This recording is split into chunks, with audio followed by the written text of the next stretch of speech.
भाई देखें, आज हम लोग स्टार्ट करने जा रहे हैं एक और बड़ा इंपॉर्टेंट चैप्टर, इसका नाम है केमिकल इक्विलिब्रियम। ठीक है, केमिकल इक्विलिब्रियम, आयनिक इक्विलिब्रियम सीखने के लिए आपको केमिकल आना चाहिए, और उसी के साथ साथ फिर आप लोग को थर्मोडायनेमिक्स के अंदर भी केमिकल इक्विलिब्रियम काम में आता है। थर्मोडायनेमिक्स के कुछ कंसेप्ट सीखने के लिए आपको इक्विलिब्रियम का आइडिया होना चाहिए। ठीक है, तो स्टार्ट करते हैं। देखिए केमिकल इक्विलिब्रियम के साथ अगर हम इक्विलिब्रियम की बात करें, इक्विलिब्रियम क्या होता है, तो इक्विलिब्रियम किसी भी सिस्टम की वो स्टेट होती है जहां पर उसकी मेजरेबल प्रॉपर्टीज, कौन सी प्रॉपर्टीज, वो प्रॉपर्टीज जिनको हम क्या कर सकते हैं, मेजर कर सकते हैं, वो क्या हो जाती हैं, कांस्टेंट हो जाती हैं, फिक्स हो जाती हैं। तो उस स्टेट को हम लोग क्या बोलते हैं, इक्विलिब्रियम स्टेट बोलते हैं। जैसे आप देखो, अगर हम एग्जांपल लें, मेरे पास ये कंटेनर है और इस कंटेनर के अंदर क्या है, पानी भरा हुआ है।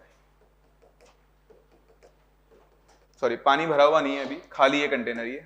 ठीक है, तो ये कंटेनर जो है वो खाली है, और अब आपने यहाँ पे क्या किया, एक नल लगा दिया जिससे यहां पर पानी आ रहा है at the rate of let's say 5 metre cube per second. ठीक है, फिर बताओ, यहां पर आपने एक छोटा सा होल भी क्रिएट किया, तो पहले तो यहाँ पे पानी भरना शुरू होगा। जैसे थोड़ा सा पानी भरा, आपने यहाँ पे क्या किया, एक छोटा सा होल क्रिएट कर दिया। इस होल से क्या होगा, देखो पानी बाहर निकलेगा। मान लो पानी बाहर निकलने की रेट है 2 मीटर क्यूब पर सेकेंड। तो पानी आ किस रेट से रहा है, 5 मीटर क्यूब पर सेकेंड, जा किस रेट से रहा है, 2 मीटर क्यूब पर सेकेंड। बताओ वाटर लेवल का क्या होगा, बढ़ेगा। तो ये जो वाटर लेवल बढ़ेगा, बेसिकली आप यहां पर कौन सी प्रॉपर्टी मेजर कर सकते हो, वाटर लेवल। और आप देख रहे हो वाटर लेवल यहाँ पे क्या हो रहा है, इंक्रीज हो रहा है। अब थोड़ी देर के बाद मान लो क्या हो, पानी बहने की वजह से मटेरियल लॉस हो और ये होल का साइज बड़ा हो जाए और इसकी रेट भी कितनी हो जाए, 5 मीटर क्यूब पर सेकेंड। तो बताओ अब वाटर लेवल का क्या होगा, तो वाटर लेवल क्या हो चुका होगा, कांस्टेंट हो चुका होगा। अब यहाँ पे वाटर लेवल चेंज नहीं होगा। तो यहाँ पर आप देखो, एक प्रॉपर्टी थी वाटर का वॉल्यूम या लेवल, जिसे हम लोग मेजर कर सकते थे, और थोड़ी देर के बाद ये प्रॉपर्टी क्या हो गई है, कांस्टेंट हो गई है। दैट मीन्स यहाँ पर सिस्टम कौन सी स्टेट में आ चुका है, इक्विलिब्रियम स्टेट में आ चुका है। कहाँ आ चुका है, इक्विलिब्रियम को पहचानने का तरीका यही होता है। इक्विलिब्रियम ऑब्जर्वेशन से दिखता है कि आप ऑब्जर्व कर रहे हो, कहीं कहीं जगह पर कलर चेंज जो है, एक कलर आके फिक्स कलर हो गया, वो चेंज ही नहीं हो रहा है। प्रेशर फिक्स हो गया, या किसी स्पीसी की कंसंट्रेशन फिक्स हो गई, टेम्परेचर फिक्स हो गया, आके कांस्टेंट हो गया एक वैल्यू के ऊपर। दैट मींस वहां पर सिस्टम क्या अटेन कर चुका होता है, इक्विलिब्रियम अटेन कर चुका था। तो इक्विलिब्रियम क्या होता है, the state of system in which the measurable properties of system like concentration, moles, temperature, pressure, colour etcetera become constant is called equilibrium state. ठीक है, अब देखो इक्विलिब्रियम जो होता है वो दो तरह का होता है। एक आपके पास होता है फिजिकल इक्विलिब्रियम, और बताओ दूसरा कौन सा होगा, आपका केमिकल इक्विलिब्रियम।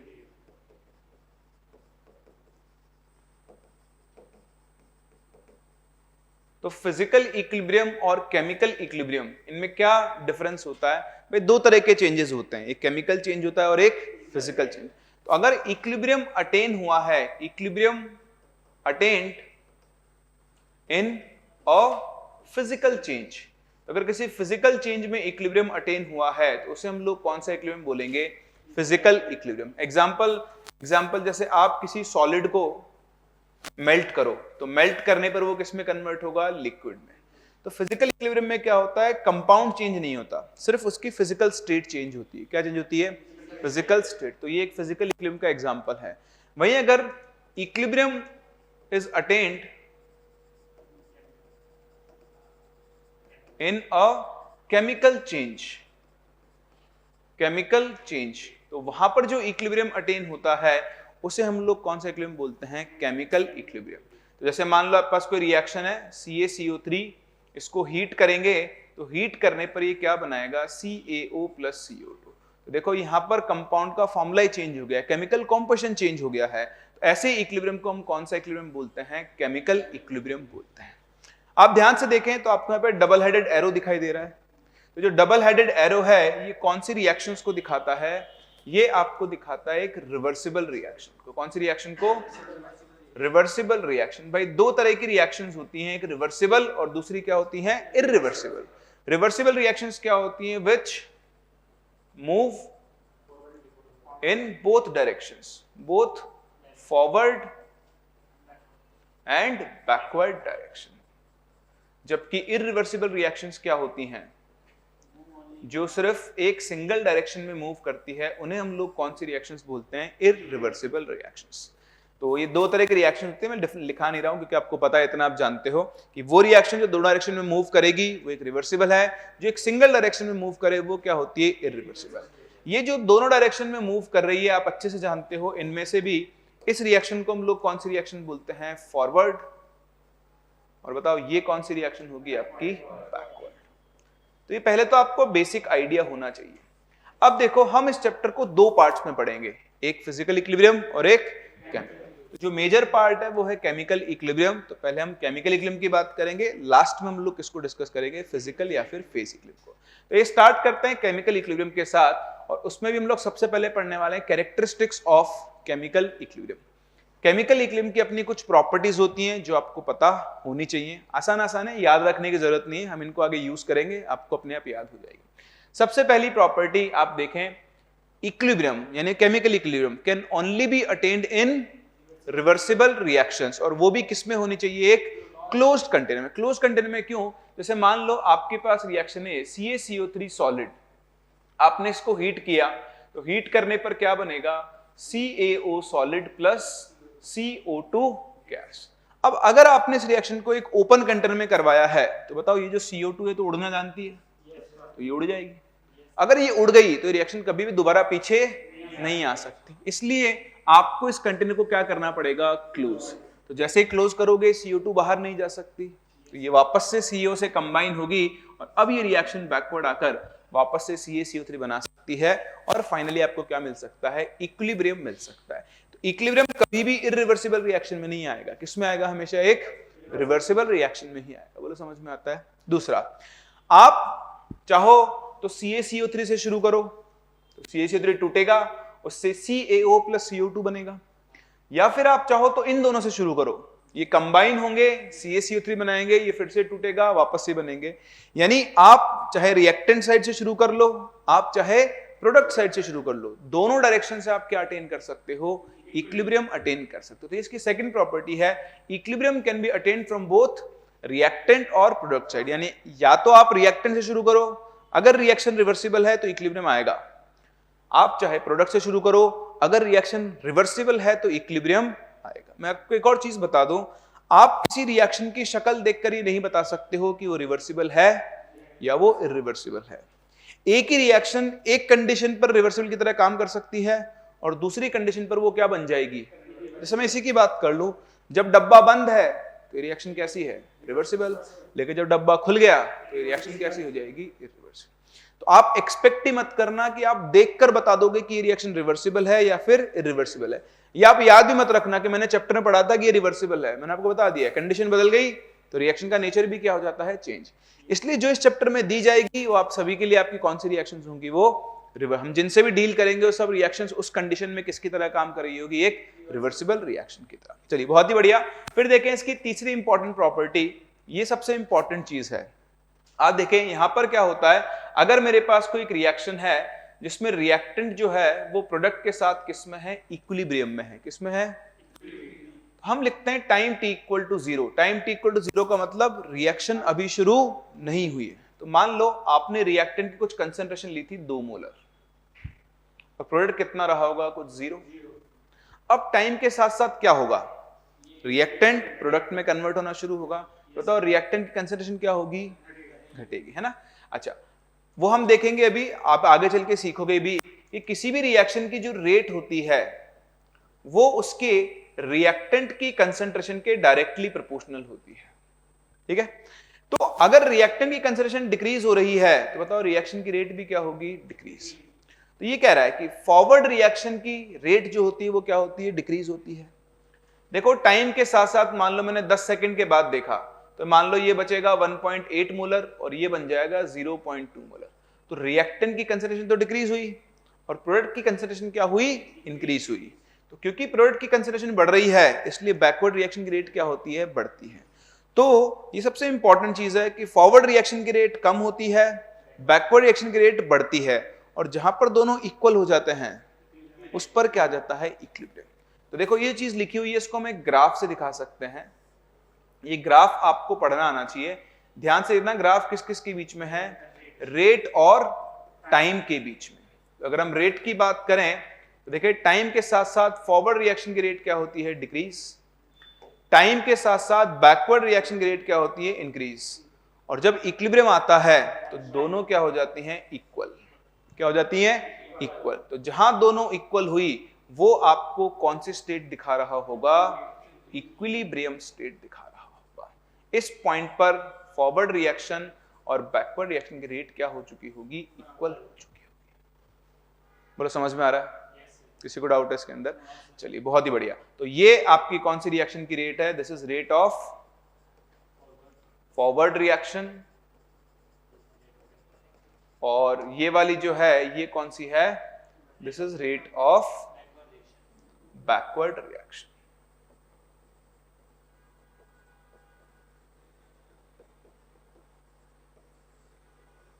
ठीक है, तो ये ग्राफ आपको बहुत अच्छे से पढ़ना चाहिए। अब इसी में एक और चीज आती है, देखो आगे।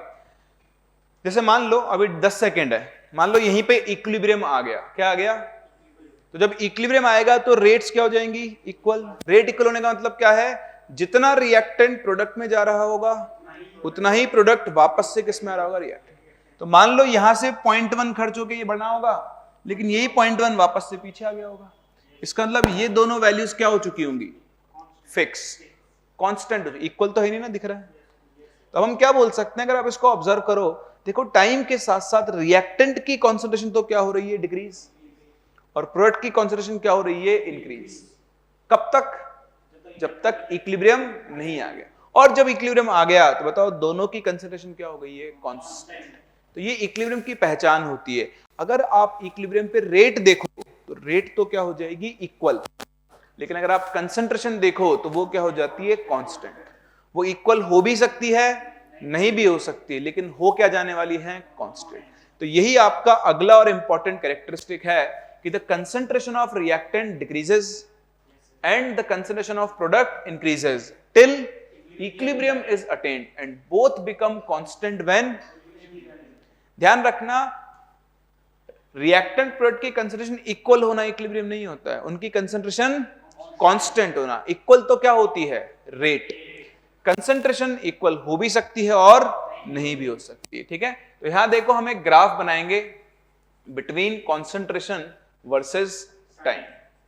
तो अगर हम इस ग्राफ को देखें तो देखें, इस ग्राफ से आप ये देख सकते हो कि टाइम के साथ साथ रिएक्टेंट की कांस्टेंट डिक्रीज हुई और इस तरह से फिक्स हो गई। टाइम के साथ साथ प्रोडक्ट की कांसेंट्रेशन क्या हुई, इंक्रीज हुई और वैसे फिक्स हो गई। ठीक है, तो ये किसका ग्राफ है, प्रोडक्ट, ये किसका ग्राफ है, रिएक्ट। बताओ इस पॉइंट पर क्या हुआ, इस पॉइंट पर दोनों की कंसेंट्रेशन क्या हो गई, ये इक्वल। लेकिन ये इक्विलिब्रियम, इक्विलिब्रियम कब आएगा, जब दोनों की कंसेंट्रेशन क्या हो चुकी होगी,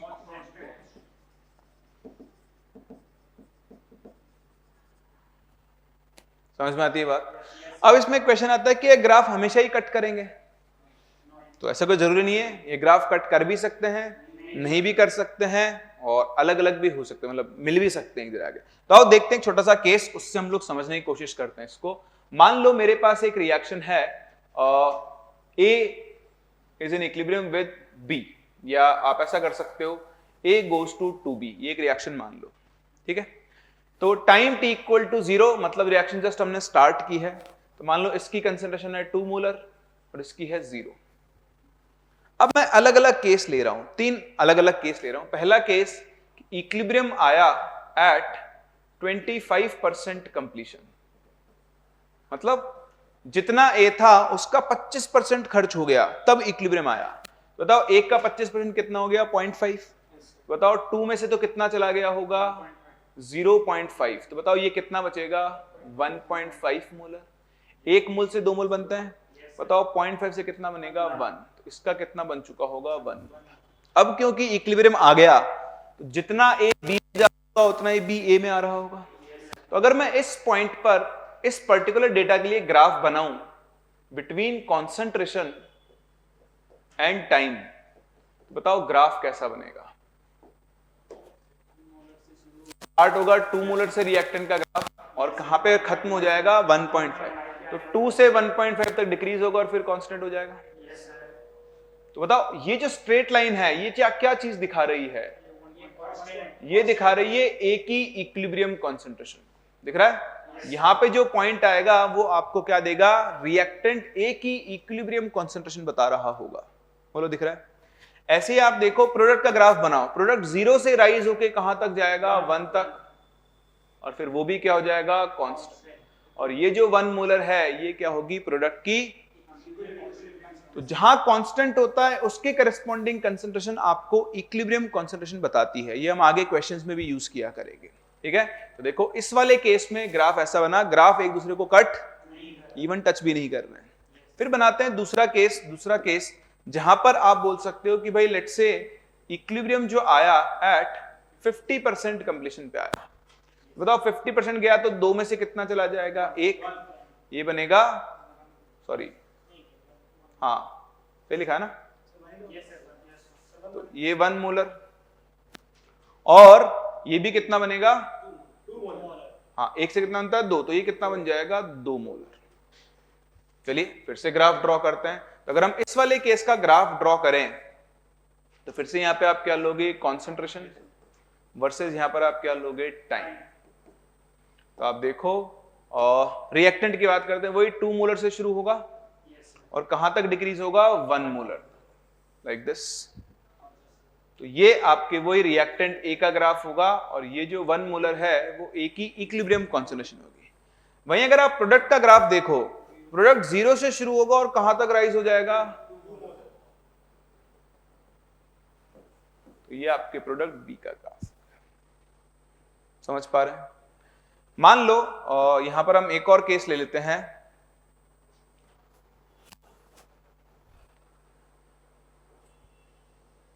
ठीक है, आप ले लो इक्विलिब्रियम आया एट 67.77% कंप्लीशन पे, मतलब इसमें से 2/3 चला गया। कितना चला गया, तो देखो ये 2/3 ही होता है ना, 1/3 होता है 33.33 और 2/3 कितना हो जाएगा, 67.77। तो ये 2 मोलर था, इसके 2 मोलर में से कितना चला गया, 2 का 2/3, 4/3 चला गया। बताओ ये बचेगा कितना, 2/3। आई थिंक 1/3 पे आएगा इसमें इक्विलिब्रियम, वो चला गया ना, सॉरी एक सेकंड रुको, डेटा गलत हो गया। इक्विलिब्रियम आ रहा है 33.33 पर, कितने पर आ रहा है, 33.33 पर जब इक्विलिब्रियम आ रहा है यानी 1/3 गया, तो 2 में से 2 का 1/3 चला गया, तो बताओ ये कितना बचेगा, 1/3 नहीं, 6 - 2, ये बचेगा 4/3 बचेगा। बताओ 1 से कितना बनता है, 2, बताओ 2/3 से कितना बनेगा, 4/3। समझ में आ रहा है ना, है ना, 1 से 2 बन रहा है तो 2/3 से कितना बनेगा, इंटू 2 यानी 4/3 बनेगा। यहां पे आप देखो इक्विलिब्रियम पर दोनों की कंसंट्रेशंस क्या हो चुकी हैं, इक्वल हो चुकी हैं। क्या हो चुकी हैं, अब अगर आप यहां पर ग्राफ बनाओगे बिटवीन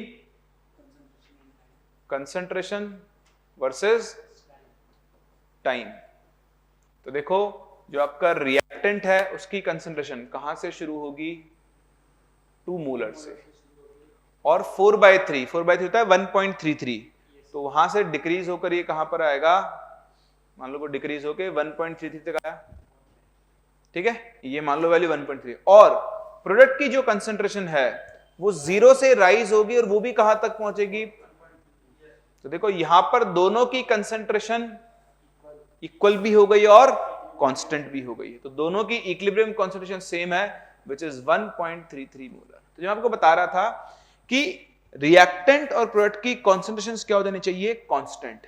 इक्वल हो भी सकती है, नहीं भी हो सकती है, ग्राफ कट कर भी सकते हैं और नहीं भी कर सकते। तो सबसे पहले आपको समझ में आना चाहिए कि इक्विलिब्रियम पर रेट्स इक्वल होती हैं, कंसंट्रेशंस इक्वल नहीं होती है। बोलो यहां तक कोई डाउट।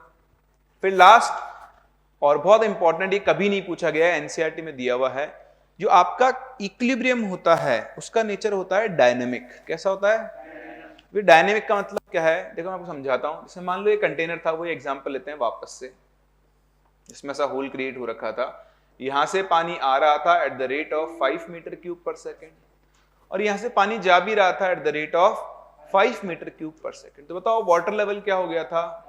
कांस्टेंट। ठीक है, अब अगर आपको तो ये पता है ऐसा चल रहा है, अब मान लो आपने क्या किया, आपने यहां पे एक ओपेक स्क्रीन लगा दी और यहां पर भी लगा दी, जिससे कुछ दिखेगा नहीं। अब यहां पर सिर्फ पानी का लेवल दिख रहा है और पानी इस तरह से आ रहा है कि पानी में हलचल नहीं है, ऐसा हम अज्यूम कर लें अगर, है ना, इस तरीके से पानी आ रहा है कि पानी में कोई हलचल। अब आप बाहर से एक आदमी को लेकर आओ, उससे पूछो कि बता यहां पानी आ रहा है क्या, तो बताओ वो क्या बोलेगा? नहीं आ रहा। आप उससे पूछो पानी कहीं जा रहा है क्या? नहीं। क्यों? उसको तो दिख रहा है पानी तो रुका हुआ है, लेवल चेंज ही नहीं हो रहा, ना तो आ रहा है ना। लेकिन आप ये सच्चाई जानते हो कि पानी आ भी रहा है और पानी जा भी रहा है, लेकिन क्यों आपको कोई चेंज नहीं दिख रहा? क्योंकि आने जाने की रेट क्या है? सेम। अगर मैं इसको फॉरवर्ड रिएक्शन बोल दूं और इसको बैकवर्ड रिएक्शन बोल दूं, बताओ इस सिचुएशन में क्या फॉरवर्ड रिएक्शन रुक गई? क्या बैकवर्ड रिएक्शन रुक गई? दोनों चल रही हैं, लेकिन दोनों किससे चल रही है? सेम रेट से, इसलिए आपको कोई चेंज नजर। ये होता है डायनामिक नेचर। ऐसी सेम सिचुएशन क्रिएट हो सकती है कब? जब ना तो यहां से पानी आ रहा हो और ना यहां से पानी, तो ऐसी को हम बोलते हैं स्टैटिक नेचर। क्या बोलते हैं? तो इक्विलिब्रियम का नेचर स्टैटिक नहीं होता है, कैसा होता है? डायनामिक। फॉरवर्ड रिएक्शन भी चलती है, बैकवर्ड भी चलती है, लेकिन दोनों सेम रेट से चल रही है, इसलिए आपको कोई चेंज नजर। आपको ऐसा लगेगा कि सब कुछ रुक गया है, लेकिन कुछ भी रुकता, सब कुछ चलता रहता है। कोई डाउट? तो ये बहुत इंपॉर्टेंट है, इसे आप ध्यान रखना कि equilibrium is dynamic in nature, that is none of the forward and backward reaction stops, but both are moving at the same rate, so no change is observed. इस चीज को प्रूव किया गया है by scrambling effect of isotope से। किससे? अब ये क्या है, इसको समझने की कोशिश करते हैं। इसमें क्या किया हमने, एक डब्बा लिया, कंटेनर, और उस कंटेनर में एक रिएक्शन करवाई। रिएक्शन है N2 प्लस 3H2 और इनकी रिएक्शन से आपको क्या मिल रहा है? NH3। ठीक है, ऐसे ही आपने यहां पर दूसरा कंटेनर लिया N2, अब उसमें हाइड्रोजन की जगह उसका एक आइसोटोप लिया ड्यूटेरियम, और इनसे क्या बना? ND3। मैं आपको एक चीज बता दूं, शायद आपको पता नहीं हो, आइसोटोप्स की फिजिकल प्रॉपर्टीज अलग अलग होती हैं, लेकिन उनकी केमिकल प्रॉपर्टीज क्या होती है? सेम। जो रिएक्शन हाइड्रोजन शो कर सकता है, सेम वही रिएक्शन कौन शो कर सकता है? ड्यूटेरियम। तो अगर नाइट्रोजन के साथ हाइड्रोजन कंबाइंड होकर NH3 बना सकता है, तो एग्जैक्टली ड्यूटेरियम भी क्या बना सकता है? ND3 बना सकता है। समझ रहे हैं? अब ये तो आप जान चुके हो कि इक्विलिब्रियम का नेचर कैसा है? डायनेमिक है। कैसा है? हम सिचुएशन इमेजिन करते हैं कि अगर इक्विलिब्रियम का नेचर स्टैटिक होता, कैसा होता? तो अगर इक्विलिब्रियम का नेचर स्टैटिक होता, तो उस केस में हम डब्बों के कंटेंट को मिक्स करते हैं, और if equilibrium was static, ठीक है, तो स्टैटिक का मतलब क्या है? रुक गया सब। ये रिएक्शन जितनी होनी थी हो गई, ये जितनी होनी थी हो गई। मान लो 20% पे यहां इक्विलिब्रियम आया और 30% पे यहां आया, अब सब कुछ रुक गया है। अब ये रिएक्शन आगे, और ये रिएक्शन भी आगे नहीं बढ़ सकती। तो बताओ हमें इस डब्बे में क्या क्या मिलता? N2 मिलती, H2 भी मिलती जो बच जाती, NH3 मिलता, D2 मिलता बचा हुआ, ये तो सेम ही है N2 तो, और क्या मिल जाती आपको? ND3। क्या मिल जाता? समझ पा रहे हो? तो ये हम एक्सपेक्ट कर रहे हैं अगर इक्विलिब्रियम नेचर में कैसा होता? स्टैटिक। लेकिन जब एक्चुअली इनको मिक्स किया गया, ये तो वो है एक्सपेक्टेड। जब एक्चुअली मिक्स किया गया, भाई देखो, जिसने देखा ना इक्विलिब्रियम, उसको लगा कि यार सब कुछ रुक गया। अब तो उसने सोचा कि क्या सही में एक्चुअली सब कुछ रुक गया है, तो उसने हिसाब लगाया कि रुक गया होता तो बनते। फिर उसने एक्चुअली रिएक्शन करवाई और इन सबको मिक्स किया, और मिक्स करके जब देखा, उनको N2 मिल रही थी, उनको H2 मिल रही थी, उनको NH3 भी मिल रही थी, D2 भी मिल रहा था, ND3 भी मिल रहा था, लेकिन उसके साथ साथ उनको NHD2 भी मिला, उसको NDH2 भी मिला, उसको HD भी मिला। 3 प्रोडक्ट एक्स्ट्रा मिले। एक्सपेक्ट कर रहा था कितने मिलने चाहिए? 5, लेकिन कितने प्रोडक्ट उसको? 3 एक्स्ट्रा प्रोडक्ट। और ये प्रोडक्ट ऐसे हैं वो तभी हो सकते हैं जब आप इनको मिक्स करो, जब ये रिएक्शन भी चल रही है और ये रिएक्शन भी चल रही है। देखो चल रही है तभी तो NH और D मिलकर NH2 बना सकते हैं, NH और D मिलकर NDH2 बना सकते हैं, H और D कंबाइन होकर क्या बना सकते हैं, HD। इसका मतलब कोई भी रिएक्शन रुकी, सारी रिएक्शंस क्या हो रही हैं, चल रही हैं। इसीलिए हम बोलते हैं कि इक्विलिब्रियम का नेचर कैसा होता है, डायनामिक, कुछ भी रुकता नहीं है। उसका नाम स्क्रैम्बलिंग क्यों दिया गया? तो आपने देखा स्क्रैम्बलिंग, एग स्क्रैम्बल्ड, अंडे की भुज्जी, जो वेज वाले उन्होंने पनीर भुज्जी खाई होगी, तो उसमें कैसे बनाते हैं उसको, ऐसे मिक्स करते हैं। किसको मिक्स करते हैं? अंडा डालते हैं, इसमें सब्जियां डालते हैं, चढ़ा चढ़ा मिक्स कर देते हैं। तो यहाँ पे यही हुआ है, हाइड्रोजन नाइट्रोजन से कंबाइन होकर NH3 बना रहा था, ये D से कंबाइन होकर ND3 बना था। अब यहाँ देखो मिक्सिंग हो गई, NHD NDH2, यहाँ पे क्या हो चुकी है, मिक्सिंग हो चुकी है। तो मिक्सिंग क्यों हुई? रिएक्शंस चल रही थी तो आइसोटोप आपस में क्या हो गए, स्क्रैम्बल हो गए, मिक्स हो गए एक दूसरे में। इसी को हम लोग क्या बोलते हैं, स्क्रैम्बलिंग इफेक्ट ऑफ आइसोटोप्स। कोई डाउट?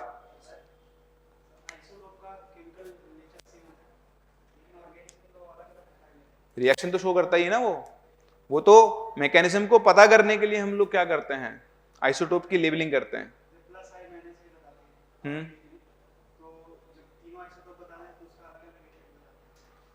तो वो उसकी केमिकल प्रॉपर्टी नहीं है ना, वो तो इंडक्टिव इफेक्ट है, वो तो उसकी इलेक्ट्रॉन पुलिंग पावर को दिखाता है सिर्फ। बट आप जब रिएक्शन करवाओगे, जैसे आप एस्टर का हाइड्रोलिसिस करवाओ, तो उस टाइम पर O18 हम यूज करते हैं। उसको यूज करने का मतलब क्या है,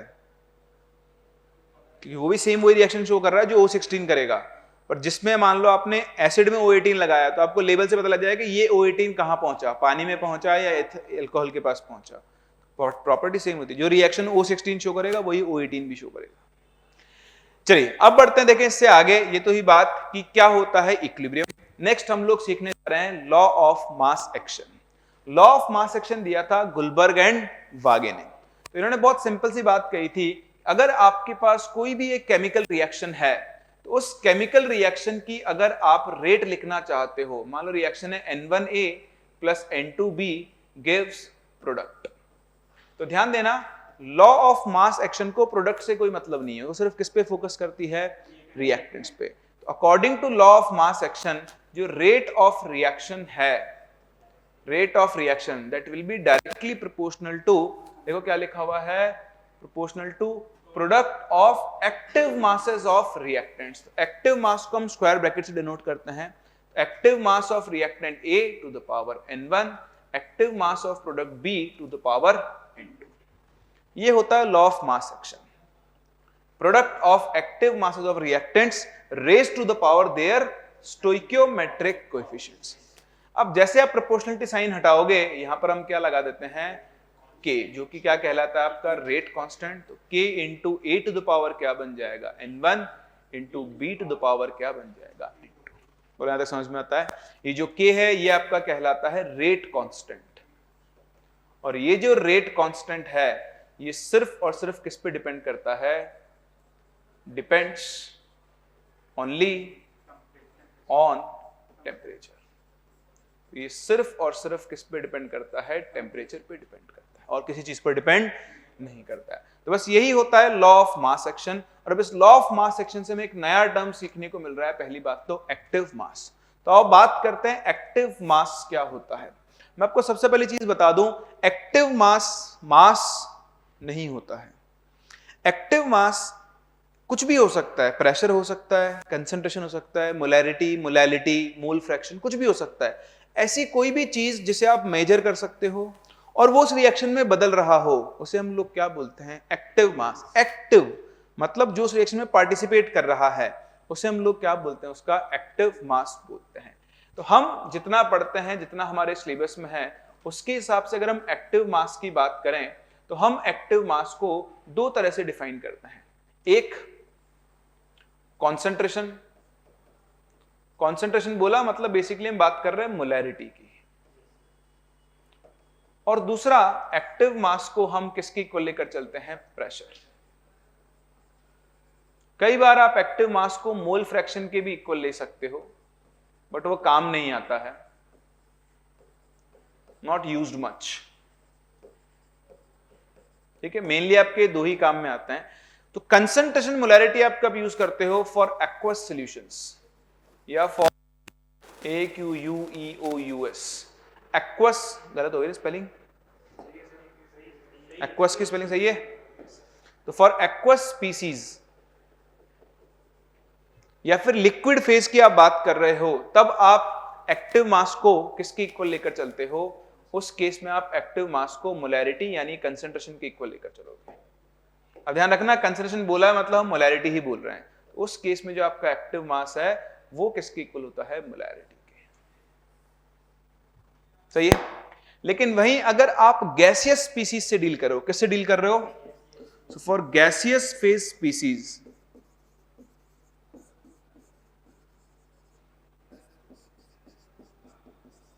जो आपका एक्टिव मास है वो किसके इक्वल लेकर चलते हो? आप प्रेशर से। ध्यान देना, गैसेस के लिए अगर आप देखें तो आपने पढ़ा हुआ है PV इक्वल टू nRT। इस V को भेज दो इधर, बताओ P इक्वल टू क्या बन जाएगा? N/V into RT। बताओ मोल्स अपॉन वॉल्यूम क्या होती है? कंसंट्रेशन। तो देखो प्रेशर को आप किस में बदल सकते हो? गैसेस के लिए कंसंट्रेशन। तो जो इंपॉर्टेंट चीज है वो ये है कि for gases active mass may be taken as both pressure and concentration.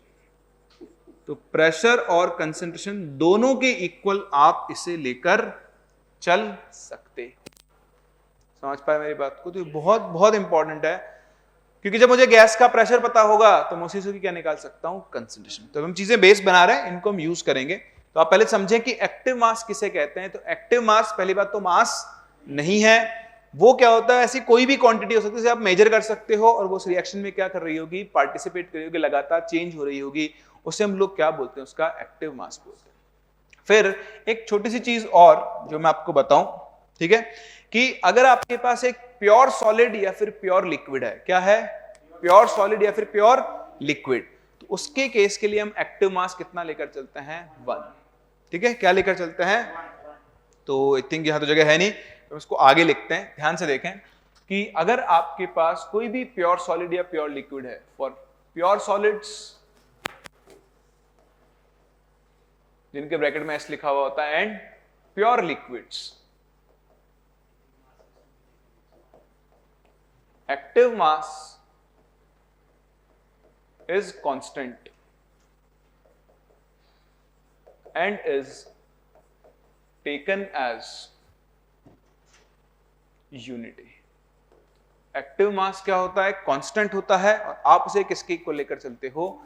Unity के इक्वल लेकर चलते हो। मतलब यूनिटी का मतलब कितना होता है? 1। अब देखो ऐसा क्यों होता है वो आप समझो। एज प्योर सॉलिड्स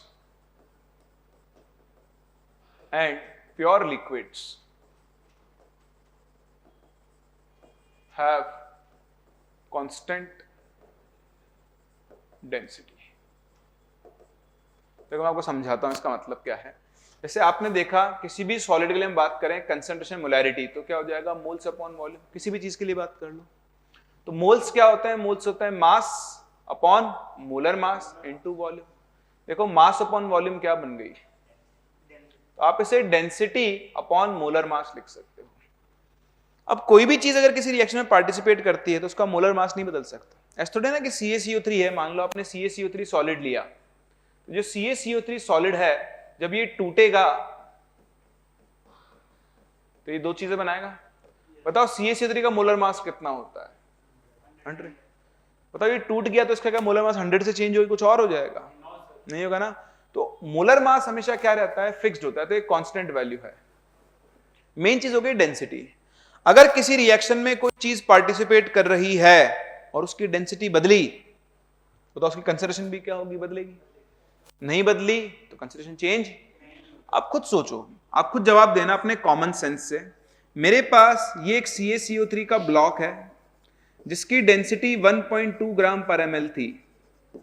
ठीक है, मान लो इसका मास था कुछ 50 ग्राम या 60 ग्राम ले लेते हैं, तो बताओ इसका वॉल्यूम कितना रहा होगा? मास अपॉन डेंसिटी, तो 50 ml आ गया होगा इसका वॉल्यूम। ठीक है, अब मान लो ये 10% टूट गया, मुझे सिर्फ इतना बता दो इसकी डेंसिटी बदलेगी या नहीं? क्यों? वेरी गुड, क्योंकि जब 10% टूटेगा तो उसी प्रोपोर्शन में इसका क्या हो जाएगा, मास कम हो चुका होगा, और उसी प्रोपोर्शन में क्या कम हो चुका होगा, उसका वॉल्यूम। इसकी डेंसिटी अब भी कितनी आएगी, 1.2 ग्राम पर। बताओ डेंसिटी फिक्स आएगी तो कंसंट्रेशन भी क्या रहने वाली है, फिक्स्ड। इसलिए मैंने आपसे बोला कि प्योर सॉलिड्स और प्योर लिक्विड्स के लिए हम एक्टिव मास को क्या लेकर चलते हैं, कांस्टेंट। 1 क्यों लेते हैं वो मैं आपको आगे सिखाऊंगा, बट अभी आपको ध्यान रखना है कि अगर आपके पास किसी रिएक्शन में प्योर सॉलिड है या प्योर लिक्विड है तो हम उसका एक्टिव मास कितना मानकर चलते हैं, 1।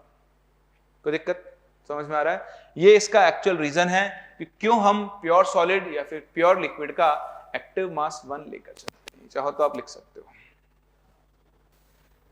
चलिए, तो देखिए ये हो गया एक्टिव मास क्या होता है, लॉ ऑफ मास एक्शन क्या होता है। अब इसको सीखने के बाद हम लोग डिफाइन करते हैं अपना अगला टर्म जिसे हम जानते हैं by the name of equilibrium constant.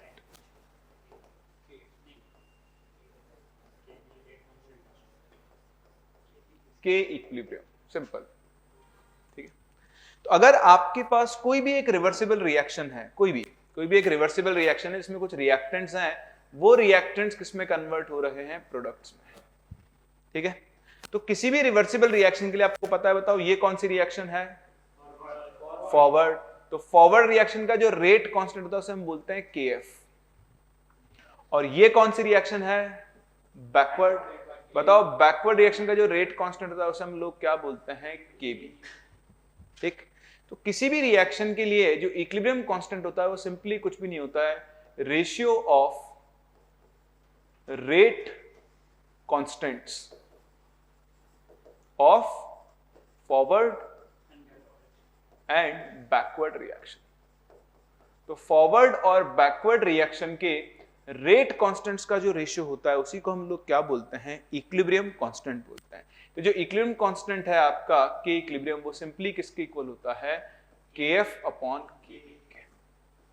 पहली बात, किसी भी रिएक्शन के लिए इक्विलिब्रियम कांस्टेंट जो होता है वो केएफ अपॉन केबी के इक्वल होता है। ठीक है, बहुत ही बढ़िया। तो अब एक बार हमने इसको डिफाइन कर लिया। अच्छा, एक और बड़ी काम की चीज जो आप यहां पे देख सकते हो, बताओ ये किस पे डिपेंड करता है, डिपेंड्स ओनली ऑन टेम्परेचर। बताओ केएफ भी टेम्परेचर पे डिपेंड करता है और केबी भी।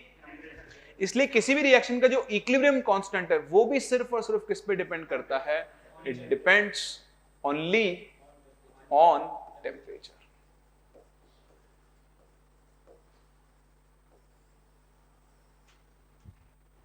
सही बात है ना? तो बस यही आपके पास इक्विलिब्रियम कांस्टेंट की कहानी है। अब आपको किसी भी एक गिवन रिएक्शन के लिए इक्विलिब्रियम कांस्टेंट लिखना आना चाहिए। तो हम एक general consider a reversible reaction, एक रिएक्शन कंसीडर कर लेते हैं which is some N1A plus N2B, और इससे आपको प्रोडक्ट मिल रहा है N3C प्लस N4D। ये फॉरवर्ड रिएक्शन, इसका रेट कांस्टेंट क्या होगा, KF। ये बैकवर्ड रिएक्शन का रेट कांस्टेंट क्या होगा, KB। अब हम यहां पे अप्लाई करते हैं लॉ ऑफ मास एक्शन। क्या अप्लाई कर रहे हैं, so from law of mass action अगर आप बात करें तो बताओ रेट ऑफ फॉरवर्ड रिएक्शन क्या बनेगी। तो रेट ऑफ फॉरवर्ड रिएक्शन, इससे हम लोग RF बोल सकते हैं, क्या बनेगी, KF into active mass of A to the power N1 into active mass of B to the power N2। ये इक्वेशन बन गया। एग्जैक्टली इसी तरह अगर आप बात करें रेट ऑफ बैकवर्ड रिएक्शन की, तो अगर हम रेट ऑफ बैकवर्ड रिएक्शन देखें तो वो क्या बन जाएगी, RB। बताओ उसकी वैल्यू किसकी बन जाएगी, KB into C to the power N3 into active mass of D to the power N4। अब बताओ जब इक्विलिब्रियम आएगा तो RF is equals to RB। बताओ RF की वैल्यू क्या बन जाएगी, KF into A to the power N1 and B to the power N2। This should be equal to, बताओ RB किसके इक्वल बन जाएगा, KB into C to the power N3 into D to the power N4 होगा। आपको define करना है equilibrium constant. तो बताओ इक्विलिब्रियम कांस्टेंट किसके इक्वल है? kf upon kb। तो यहां से आप देखें kb को इधर ले जाओ, इस पूरे टर्म को इधर ले आओ, तो किसी भी गिवन रिएक्शन के लिए इक्विलिब्रियम कांस्टेंट लिखने का तरीका आ गया क्या? Active mass of product raise to the power their stoichiometric coefficient upon active masses of reactants raise to the power their stoichiometric coefficients. तो ये आपके पास किसी भी गिवन रिएक्शन के लिए इक्विलिब्रियम कांस्टेंट लिखने का एक सिंपल सा मेथड आ गया है। के इक्विलिब्रियम जो होगा वो kf अपॉन kb के इक्वल होगा प्रोडक्ट्स के active masses raise to the power their coefficients upon reactants के active masses raise to the power their stoichiometric coefficient. कोई डाउट समझ में आता है यहां तक? चलिए, तो ये हुई बात इक्विलिब्रियम कांस्टेंट क्या होता है। जैसे मैंने आपको सिखाया कि भाई एक्टिव मास जो है वो आप दो तरह से ले सकते हो। तो अगर आप एक्टिव मास को कॉन्सेंट्रेशन के इक्वल लेते हो, बताओ तब तो हम क्या लिखेंगे? उस केस में इक्विलिब्रियम कांस्टेंट को नाम दे दिया गया है Kc। C stands for concentration. अगर आप एक्टिव मास को प्रेशर के इक्वल लिखते हो तो उसकी टाइम पे इक्विलिब्रियम कांस्टेंट को क्या बोल दिया गया है? Kp। ऐसे ही सोचो, अगर आप एक्टिव मास को मोल फ्रैक्शन ले लो, उस टाइम पर हम इक्विलिब्रियम कांस्टेंट को क्या लिख सकते हैं? Kx। मोल फ्रैक्शन को x से डिनोट करते हैं। खैर वो काम नहीं आता है इसलिए बात नहीं कर रहे हैं, बट मेनली आपके पास ये दो तरह के इक्विलिब्रियम कांस्टेंट्स बनेंगे, एक Kc और एक Kp। तो Kc स्टैंड्स फॉर कॉन्सेंट्रेशन। अगर किसी रिएक्शन में आप एक्टिव मास को कंसंट्रेशन के इक्वल लेकर चल रहे हो तो आप इक्विलिब्रियम कांस्टेंट को Kc बोलते हो। अगर आप प्रेशर के इक्वल लेकर चल रहे हो तो आप इक्विलिब्रियम कांस्टेंट को क्या बोलते हो? Kp बोलते हो। अच्छा, एक और चीज मैंने आपको भी थोड़ी पहले सिखाई थी, गैस के लिए फॉर गैसेस है ना, क्योंकि P इक्वल टू क्या होता है? CRT। So both Kp and Kc can be written. तो एक गैसियस रिएक्शन अगर आपके पास है तो उसके लिए आप Kp भी लिख सकते हो और आप उसके लिए क्या कर सकते हो? Kc भी लिख सकते हो। बोलो बात समझ में आती है? तो ये तो वह एक जनरल एक्सप्रेशन। अब आओ प्रैक्टिस करते हैं, अलग अलग टाइप के रिएक्शंस के लिए हम लोग Kp और Kc का एक्सप्रेशन लिखना सीखते हैं। ठीक है, तो देखें यही अपना छोटा सा अगला टॉपिक है, writing equilibrium constant for various reactions.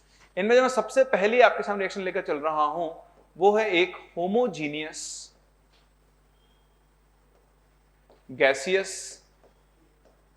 Phase reactions.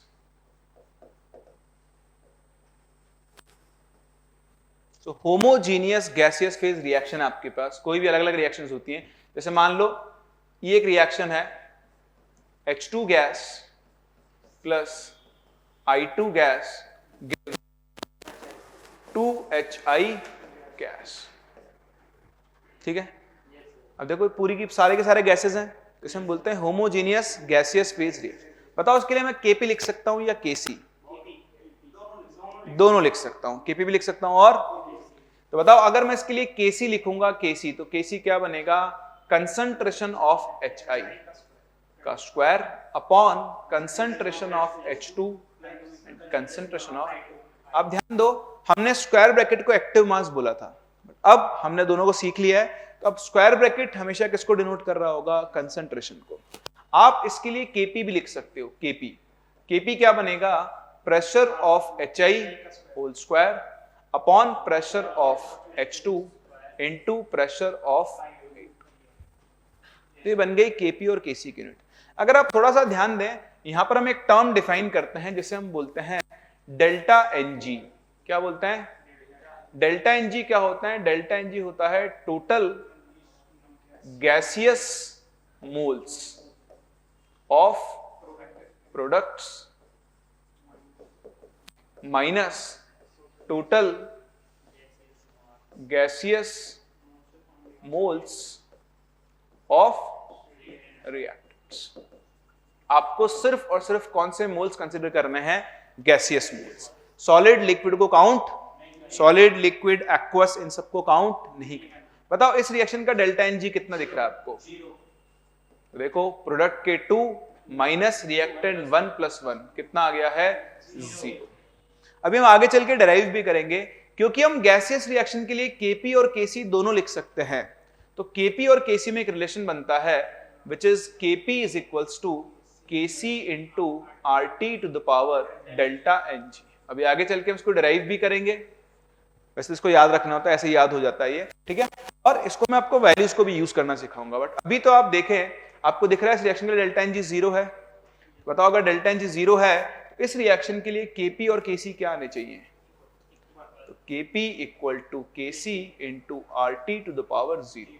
तो आप आगे चल के देखोगे कि इन रिएक्शंस, इस रिएक्शन के लिए Kp इक्वल टू क्या आएगा? Kc।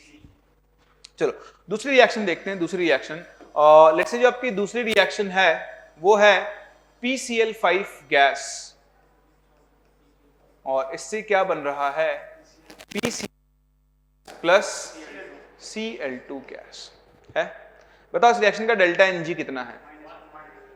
अच्छा एक छोटी चीज और आपसे पूछूंगा मैं, ये आप देखो, अगर मैं आपसे यहां पर Kp की यूनिट पूछूं, यूनिट, मान लो प्रेशर मैंने रखा ATM में, तो देखो ये बनेगा ATM स्क्वायर, ये बनेगा ATM, ये बनेगा ATM, ATM ATM ATM cancel. बताओ ये कैसा बनेगा? यूनिटलेस। सही है। अच्छा बताओ इस रिएक्शन के लिए मैं Kp लिख सकता हूं या Kc? दोनों लिख सकता हूं, तो लिखो। बताओ Kc क्या बनेगा? Concentration of PCl3 into concentration of Cl2 upon concentration of PCl5। सही है। Kp भी लिख सकता हूं। बताओ Kp क्या बनेगा? Pressure of PCl3 into pressure of Cl2 upon pressure of PCl5। तो देखो ये भी ATM, ये भी ATM और ये भी ATM। बताओ Kp की यूनिट क्या बन गई? ATM बन गया। और यहां पे आप Kp कैसे रिलेशन लिख सकते हो? Kp इक्वल टू क्या बनेगा? Kc into RT to the power 1। दिख रहा है? ऐसे देखो,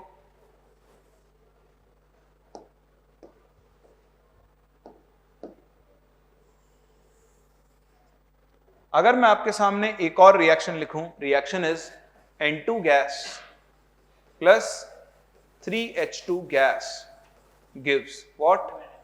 2NH3 गैस। ठीक है। बताओ इसका डेल्टा Ng कितना है? तो देखो प्रोडक्ट में 2 माइनस 3 प्लस 1 4, कितना आ गया? -2 आ गया। बताओ Kp लिख सकता हूं Kc? दोनों। तो बताओ Kc का एक्सप्रेशन क्या बनेगा? Concentration of NH3 to the power 2 upon concentration of N2 into concentration of H2 to the power. बताओ Kp क्या बनेगा? Kp तो pressure of NH3 to the power 2 upon pressure of N2 into pressure of H2 to the power 3। बताओ Kp की unit. देखो ATM square, ATM ATM cube, ATM to the power -2। अगर आप इन तीनों रिएक्शंस को बहुत ध्यान से ऑब्जर्व करो तो देखो यहां Kp यूनिटलेस था क्योंकि इसका डेल्टा Ng कितना था? 0। यहां पर Kp यूनिट क्या आई? ATM। यहां क्या आई? ATM की पावर -2। तो इन सब से मैं एक चीज लिख सकता हूं, किसी भी गैसियस रिएक्शन के लिए यूनिट ऑफ Kp, क्योंकि गैसियस रिएक्शन के लिए आप प्रेशर यूज करोगे, बताओ यूनिट ऑफ Kp क्या बन जाएगी? ATM to the power delta Ng।